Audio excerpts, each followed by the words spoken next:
Las primeras películas de Butch para la Atlántida son comedias, son películas de aventuras, muy en boga en esa época, pero no tienen un éxito de público.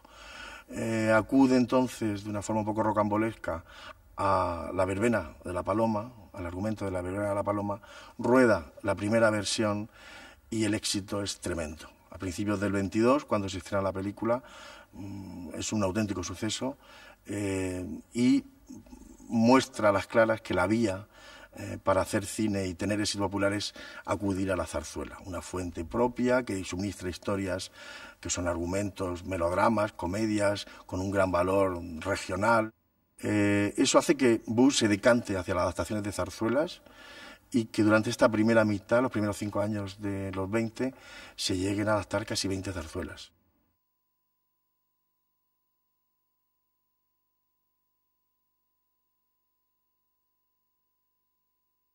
Y a partir de ahí hacer zarzuelas y hoy versiones de obras populares, de teatros, del mundo taurino, etcétera, etcétera. Y esto va un poco consolidando en términos económicos la industria madrileña. La industria madrileña tiene, entre el 25 y el 27-28, tiene un periodo bastante potente, dígaselo con minúsculas, entre comillas, pero en fin, evidentemente Barcelona ya prácticamente había desaparecido.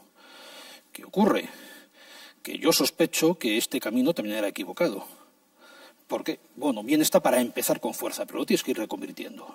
Hay una especie de ciclo temático que puede durar 2, 3 años, luego se agota. No puedes estar siempre contando lo mismo.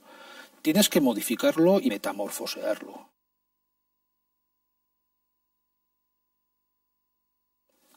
Era una base potente, pero si se empezaba a repetir y a repetir y a repetir y a repetir, se empezaba a agotar el asunto. Lo que pasa, antes de que el modelo entrara en crisis, lo que entró en crisis fue todo, porque llegó el cine sonoro. Y entonces, bueno, eso fue un cataclismo. La repercusión de la llegada del sonido es crisis, ¿no? O sea, yo creo que una palabra basta, ¿no? El sonido supone crisis en todos los ámbitos, desde el industrial hasta el estético, en todos los ámbitos. Bueno, el cine sonoro decreta obsoleto el cine mudo. Es verdad que, como la instalación de equipos sonoros no se hizo de golpe en un día en todos los cines, pues las películas mudas fueron quedando arrinconadas en las salas de barrio, en los pueblos, en las zonas rurales, etcétera, ¿no? Y eso fue, por eso cuando se funda la Cinemateca Francesa en el año 35, todavía es posible rescatar mucho cine mudo que está en exhibición periférica, ¿no? Todavía se conserva, ¿no? En España hay que tener en cuenta que la Cinemateca se crea en el año 52, que es muy tarde. Más que el problema del que haya o no haya una filmoteca, yo creo que el problema básico es, bueno, pues que en un momento dado se quemen los laboratorios de Laboratorio Madrid, ¿no? De Madrid Films, que ahí es donde se guardaba pues buena parte del patrimonio. Cuando eso se quema, pues ahí hemos perdido películas del mudo, pero también películas del primer sonoro y un montón de patrimonio que solo quedaban allí los negativos y no quedaban copias.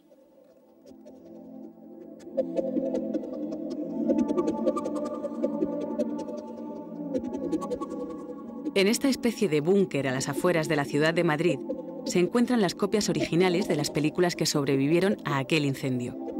Y es que estas películas de nitrato de celulosa son tremendamente inflamables, por lo que toda medida de seguridad es poca. Control de temperatura, ventilación y, dado que la combustión es imparable, una separación de las cintas en habitáculos reducidos, con chimeneas que favorecen una rápida combustión e impiden la propagación al resto del archivo. Todo este riesgo se corre por unas películas que hoy se considera que poseen alto valor histórico. De modo que se abría una última duda. ¿Podrían nuestros entrevistados explicarnos cuál es el valor histórico de las películas cinematográficas? El problema de la desaparición de las películas no tiene que ver con la llegada del sonoro, sino con la cuestión de pensar el cine como arte. Y eso va a ocurrir mucho más tarde. Hasta que no se piense al cine como una cuestión patrimonial, no se preocupan por esas peliculitas, ¿no?, mudas. Es evidente que con la llegada del sonoro ese material queda obsoleto, pero es que ya durante la época del mudo, las películas, una vez que habían hecho su recorrido comercial, pues las reutilizaban con otros propósitos, ¿no? Y nadie pensaba que aquello era una cuestión patrimonial. El cine documental es un documento histórico fundamental. Las imágenes de Alfonso XIII, o del general Primo de Rivera, o de sus ministros, o de los generales, o de la Guerra de África. Eso es un documento histórico irreemplazable.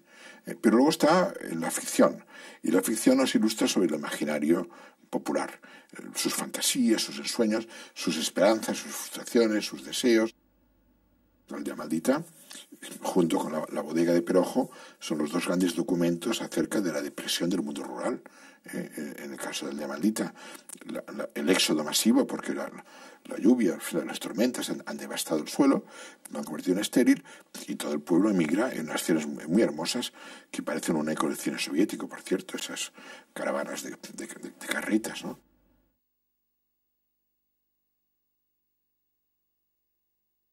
Realmente hay unas cuantas películas que permiten leer entre líneas las frustraciones y las esperanzas de la sociedad española de la época. Porque las películas se pueden leer de muchas maneras, se puede leer de forma el texto en primer grado, explícito, lo que es explícito, pero luego se puede leer también entre líneas a través de lo no dicho, de lo insinuado, de lo atisbado, y ese trabajo, el análisis textual famoso que hacen hoy día los investigadores, permite efectivamente detectar un poco cuál era los imaginarios del cine español, y lo reprimido y lo subconsciente, lo que está inferido pero no dicho, etcétera. De modo que ahí hay un laboratorio de materiales extraordinario para el estudioso, y por fortuna las nuevas generaciones están abordando el estudio del cine español desde nuevas ópticas. Para cada generación, los historiadores deben contarse y contar al resto de los lectores su pasado, porque dependiendo de ese pasado está el futuro. Hacer historia nos debe servir para entender el cine que hagamos. No se trata de entender el cine que hicimos o del cine que hicieron otros, ¿no?